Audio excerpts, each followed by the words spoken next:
Video on graphing piecewise functions that we've talked about in class. Remember, a piecewise function is two or more functions, two or more graphs that are broken up into pieces. So here we have y equals, or f of x equals, negative x if this happens, 2x plus 1 if this happens, and 4 if this happens. And it looks like three separate graphs. Sometimes there's spaces between the graphs and sometimes they're not. But it's really kind of three whole entire lines that are all put together, and then we get rid of stuff we don't want. All the dotted line stuff is stuff we don't want. So in class we mostly worked on graphing by erasing lines. So that'll be the method that I show today. This is one we did in class, but I'll do it again by the method of erasing lines. First I'm going to graph the equation y equals negative x minus 4. I'll do that in blue. That's what this right here is. This is saying y equals negative x minus 4. So I'm just going to graph that whole entire line. It starts at negative 4, goes down 1, right 1, because it's the slope, down 1, right 1, up 1, left 1. And the line is going to look like this. There's the line y equals negative x minus 4. But we only want to keep that piece of it. We only want to keep the x is less than negative 2 part of it.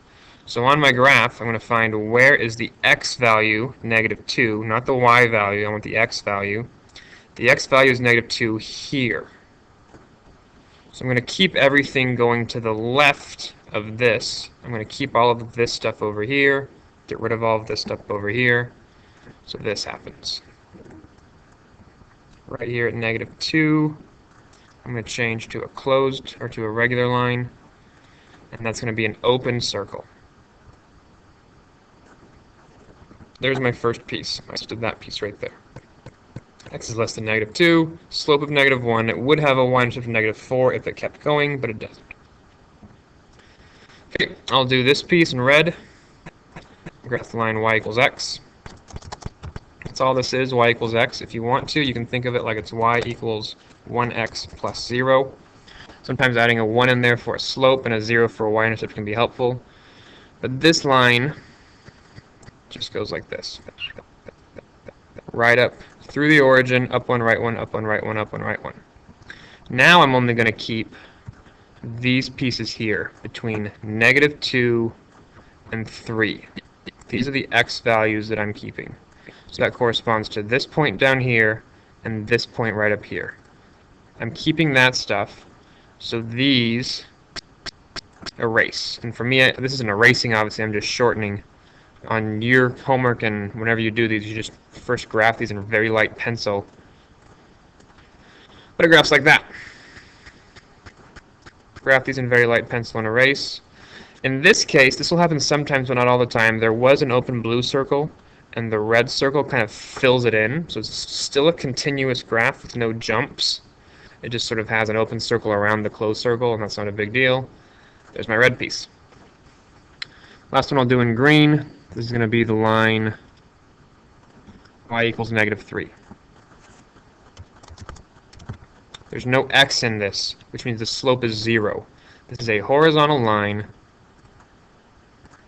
graphed right here. The stuff that I want to keep is everything bigger than 5. Well, x is bigger than 5 here. So I'm keeping all of this stuff. It's going to be a closed circle when I graph it, but I'm going to erase all the stuff before it. Change this to a closed dot. And there's my third piece. I now have a piecewise function. We've talked about doing domain and range, thinking about it like a scanner. I'm going to find the domain and find the range.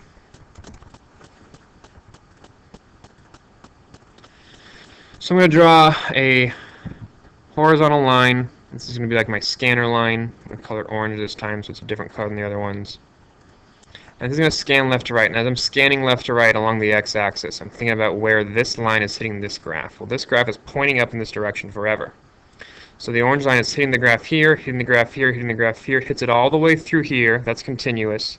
And I keep hitting the graph right up until 3. After 3, I'm no longer hitting the graph. So the domain is x is everything less than or equal to 3. I keep going with my line.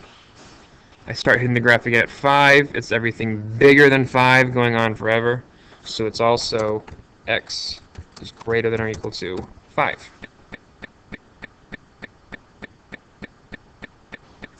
Range, do the same thing, only this time I'm doing a vertical line instead of a horizontal line instead of a vertical one, excuse me.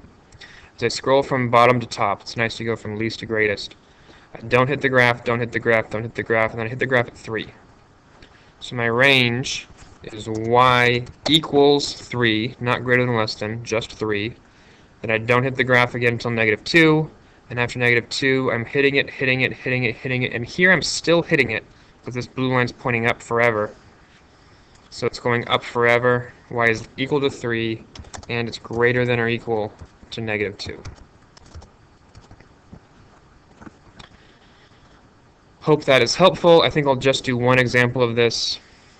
This is what we did for the second one if you want to check your work. This is also online, you can find it there. I think the other one that I'll do online now is going backwards, writing the equation if you're given a graph. If you're given a graph and you're going to find the equation, it's going to be f of x equals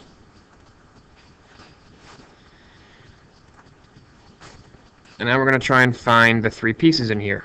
So I want to write the equations of these 3 lines, these 1, 2, 3 lines. So I'll start with this one here first. This has a slope of up 1, right 2. If I keep going up 1, right 2, up 1, right 2, up 1, right 2, this would have had a y-intercept of 5 had it continued on forever. Had it continued on forever, it would have a y-intercept of 5. So this is the line y equals, and I've already got the y equals here, y equals 1/2 x plus 5.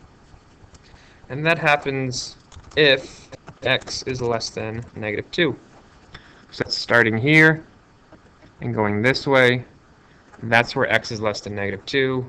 So that's what this green line is right here. Y equals 1/2 x plus 5.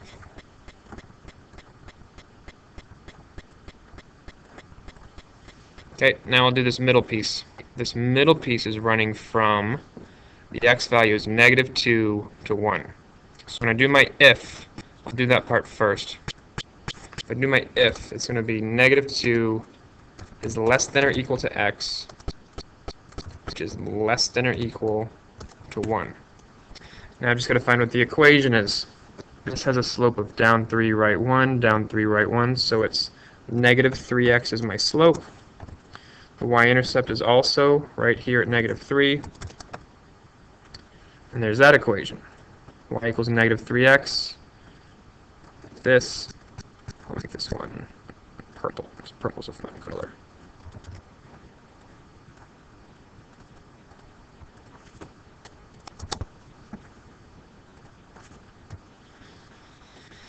That's the equation of this line right here.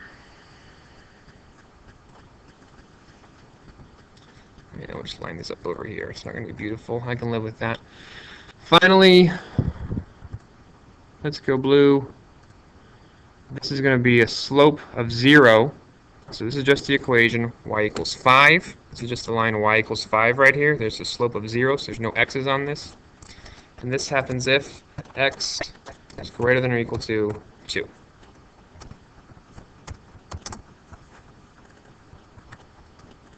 Come over here, copy and paste that, get rid of all this. This is the line y equals 5. So now I've got these 3 pieces that make up these 3 pieces of the piecewise function. That's the equation or the rule from that graph. Hope that was helpful. Thanks.